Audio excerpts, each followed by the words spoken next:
Were you ever that little girl that refused to get their hair cut? And when I say refuse, I mean holding onto the wall like a cartoon and your mom dragging you by your feet to let go? Well, yeah, that was me. I'm Gabriella Gilbert, and if you haven't noticed, I have extremely big, springy, and curly hair. And for all the curly-haired girls out there, can we all agree that absolutely nobody knows how to cut curly hair? And that includes just about every single hairdresser I had from the time I was pretty much born to about when I was 13 years old. But let me explain something to you. It's not really their fault that every single time they touched my hair, I walked out looking like a triangle or a box. Curly hair is inherently more difficult to cut than straight hair. Curls have a mind completely their own. Curly hair tends to start at your scalp and go straight out or straight up. And the only times it looks like it's coming down is when it gets so heavy that it comes down. Straight hair comes straight down. So when you cut curly hair, you have to cut it dry, because if you cut it when it's wet, my curls hang down pretty much to the middle of my back when they're wet. But sometimes when I cut them, they spring up 4 to 6 inches. So if you cut it when it's wet, one curl might spring up so much when it's dry, you realize that you cut too much off of this one and too little off of the other one. And the worst part is that it might take months or a year to get your hair to go back to where it was just 3 simple scissor snips ago. That's where you run into some problems. Because curls, like I said, are very different. They're like Dr. Jekyll and Mr. Hyde. So you have to be really careful, and a lot of hairdressers do not know that. But please, please, please, do not get me wrong. I love my curly hair, and honestly, it took me so long to be able to say that without, not believing it. But you want to know something that I don't love? I really don't love the fact that curly hair is not well represented in the media for little girls to look up to. So let's just start with movies, for example. In your normal, everyday workplace rom-com, there's always an Elle Woods-ish type A workaholic who's characterized by her stick-straight hair and her super tall stiletto heels as symbols of her competence. Curly hair girls like me, we're usually not in those leadership roles. We're normally those ones used as comic relief, second to the A-list stars.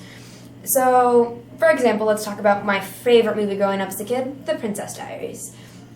So, Anne Hathaway's character has had naturally big, curly, and very frizzy hair in the beginning of her movie. But when they took her to get her royal makeover, they flat ironed it, completely straightened it, and gave a little body. Why not just take those curls, redefine them, make them less frizzy? Because they would have been beautiful. Alright, now I want everybody to do me a favor. Think back on a TV show that you've watched or you binged on Netflix where the main female character had curly hair. Alright, thought of a show? Great. Now think of her character throughout the series. Notice anything weird? Well, I've noticed that any female character that has curly hair in the first season usually has it straightened by the second or third season. I noticed that a couple years ago, and now when I watch TV, that's all I see. People everywhere are telling women to straighten their natural curls, and I just think that's wrong. And specifically, my freshman year of high school, a teacher told me my hair was unprofessional and that I should straighten it. That comment didn't really faze me, but my parents, who had tried to always teach me to love my curly hair, were enraged and furious. Because who tells a young, impressionable girl that she should straighten her natural hair or that she doesn't look professional? And who really cares if a 15-year-old girl is professional or not, whatever professional actually is? But here's the thing. My hair, the quirky curls have always been a fun conversation piece wherever I go. I'm bombarded with questions so often that at this point, my answers are practically scripted. How often do you wash it? Do your parents have it? Are you, insert tasteless ethnicity question here? There just haven't been a place where outrageous, fun, crazy, curly hair is accepted. And I really think that damaged me as a young child and damages a lot of young children. Because if you look at the perceptions of curly hair, it's seen on Little Woodland Fairies, where it's seen as cute and innocent, or it's also acceptable on little quirky girls that's usually accompanied with braces and big glasses. So let's take Sarah Jessica Parker when she was the cute curly-headed sidekick in Footloose to then looking at her huge transformation to Carrie Bradshaw in Sex and the City. But in Sex and the City, they used her curls to their advantage. They made her coils define her adventurous side and differentiate her from her friends. And that's the transformation that all girls, no matter what they look like, what kind of hair they have, strive for. They want to leave that awkward stage back in middle school, and they want to transform into someone who's a strong, independent young woman who rocks no matter how they look.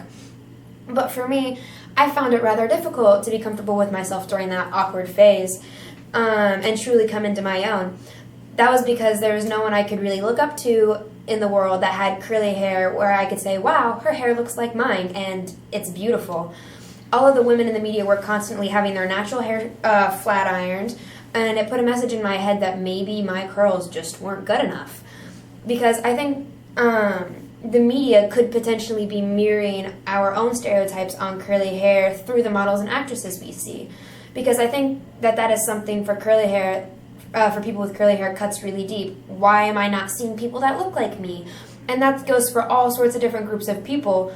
It's just, for me, curly hair is so strong in who I am. I am not myself if I don't have my curly hair. So looking around, I find it hard to believe that so many women can't embrace their natural hair, because curls are beautiful. All hair is beautiful. It's who you are. And I don't see women embracing it. And I think that the world needs to have more women out there who love who they are, love how they look, no matter what anyone else says. Because no matter what, hair is hair, and why is it such a big deal if it's professional or not? You define what makes you look professional.